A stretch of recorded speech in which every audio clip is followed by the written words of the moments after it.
Well, hello, and welcome back, y'all. Today I did something. I built something off camera that I am in love with because I love building rustic cabin country style homes, and I think this one's pretty cool. I hope you do too. Anyway, I did try my best to use mostly horse ranch and cottage living, but yeah, I've got a little over 2 pages of packs and kits that I used, so I do apologize for that. So before we get into it, make sure you hit like, comment, subscribe if you're new, and let's just go. Here is the front of the lot. It is a 20 by 20 lot. It is a a tiny home with 64 tiles. So you will get those extra perks. So yay. But as you see, we do have a lot of decor, a lot of stuff going on outside. We've got the skull here, wind chimes. We have a little place to sit in the rocking chair and do some crochet or needlepoint. We've got Patchy out here, the birdhouse, a little bench, lots of greenery and overgrown grass. We got the gnome and the whatever that called wagon, and I forgot what this is called. Prairie grass. There's lots of patches of prairie grass throughout. Over here on the left side, we have a fun little place to sit by the fire with your little picnic basket as well. Yes, these are pea bushes. However, I made them smaller by one, and I made sure to place items in front of it, so hopefully your sim will not use that. I've had the experience where I had three fully functioning bathrooms inside and they kept going outside to use the bathroom. It made me so mad. But we got a little bird feeder, some haystacks, and some more decor. We also have, the ironing board outside. Yes, there's a reason. But we also have other decorative stuff, the trash can.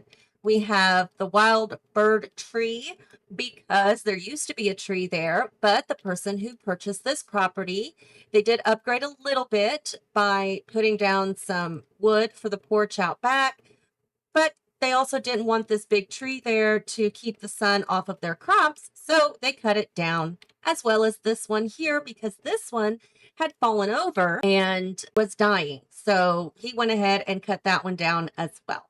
Story time, right? Anyway, we've got some darts out here, a chess table. Also, he does his own laundry. Yep, with the washing bin and not the drying rack, but clothesline. But that is essentially the home right there. I think it's pretty. I love it. I wouldn't mind living here if I lived all by myself, which I don't. Anywho, let's go inside. So as you walk in the door, yes, the living room is a little bit squishy. It's a little cluttered as well, but that is all right. They can still access everything. I didn't manually place anything in here except, well, okay, I placed a lot of things, but importantly, to get access to the couch, the chair, and the TV, the only thing I placed manually was the basket and the fireplace, just so that they would fit in appropriately, because the way it was snapping to the grid, the flue for the fireplace thing was going straight through the window. So yeah, I had to move that over. But we do have a bookshelf, so there is reading, and you have your cute little table here behind the couch, so you can still watch TV if you choose to. Love that horse thing. It's so cool. And I do also these couches in this chair. They're my absolute favorite. I love a good old cowhide. I've got several. I just have to put them up. Anyway, we have the kitchen over here with the cast iron pots and pans. You've got you've got enough room to cook with your old stove, your old refrigerator, or ice box, as they were once called. Upper cabinetry, as well as this little pantry cabinet with coffee. So you got to have coffee. You also have a knitting basket down here too, so there's more skill items. There's several skill and activity items in this home, so you don't have to worry about that. In here is your bathroom. It's kind of a weird little shape. That's all right. It works. You've got a shower, a sink, and a toilet. So you have all the necessary amenities you would need to use your restroom and be clean. We also have the back door entry with stuff on the walls, hanging plant. You've got your shoes and your coats as you come in from outside from doing the gardening out there. You come in the back door, take off your shoes, throw up your coat and hat. So there you go. Here is the bedroom. It's a little bit brighter in here. It's a lot less squishy, but we do have a few pieces up on the walls, a little bit of decor. We also have a laundry basket over there since he does do his own laundry. And I'm saying it's a he because I don't know why. It just worked out that way, I guess. But they also have a guitar as well. So there you go. Lots of things to do in this home. I didn't intend it for it. I didn't intend for it to be a cabin. It just happened to work out that way. I just started building, and I know I wanted it to be a tiny home, but I just wasn't sure what kind of tiny home. And as I was doing the outside, I started with the stone wall, and then I added the wood slats, and it just kind of went from there. I was like, oh, that looks country. Okay, let's make it country. So I did. And that's how I ended up where I ended up. I hope you like it. I like it. It was fun to do. I did have it on a foundation, but I had to bring the foundation down because it put me over the limit of 64 tiles. So that's why the porch and the patio look the way they do. They are flat to the ground.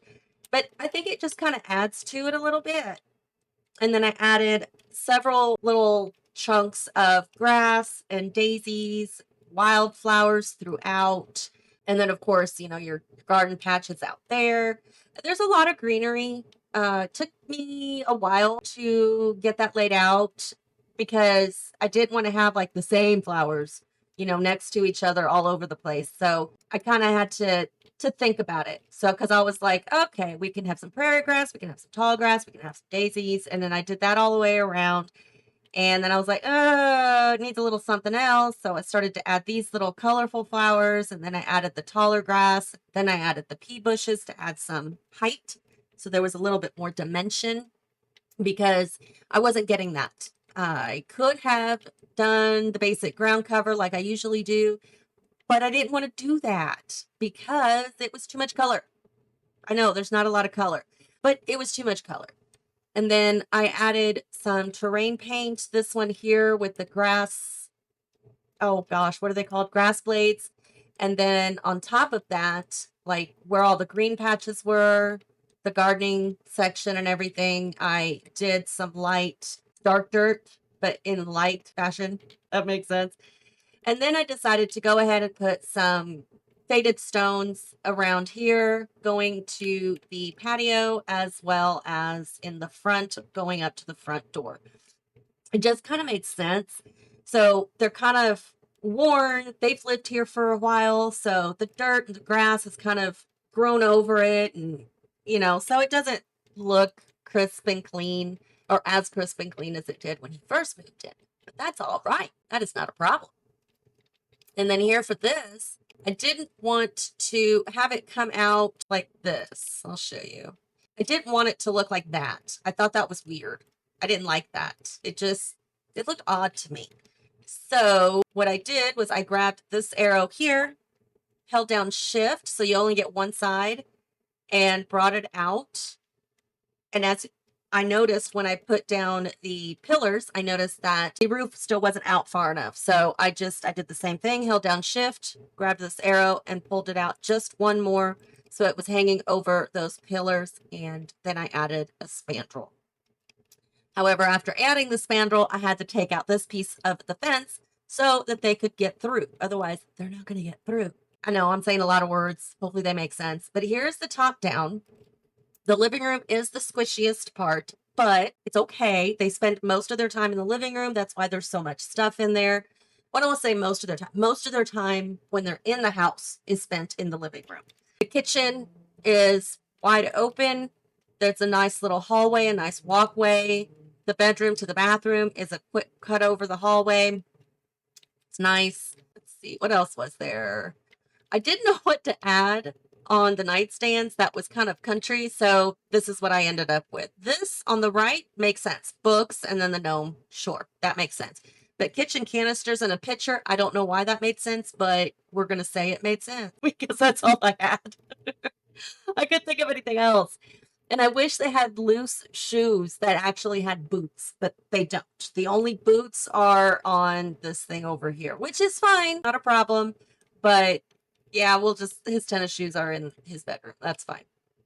But I did place these, but inside those, I also placed the tiny saucer light because they weren't bright enough without them. So here we are at nighttime. And as you see, there is plenty of light in the house. And the only light that I have over in this general area is in the living room with the tiny saucer light as well. And the kitchen is pretty well lit up. So I didn't need to add any more lighting in the kitchen. I didn't want to have a lot of down lights because I didn't want to kind of overtake the gameplay, I guess. If you have too much stuff hanging around, it could make gameplay a little bit more difficult. So that's why I did that. But that is the whole build. I really like it. I had a lot of fun putting this one together. I was just able to just kind of, what's it called? Zone in, I guess, and just do it and put it together and make it look so amazingly beautiful. I think I did it. You let me know down in the comments below what you think. In any case, make sure you hit like. Feel free to leave any comments, questions, and suggestions down below. And until next time, y'all, have fun.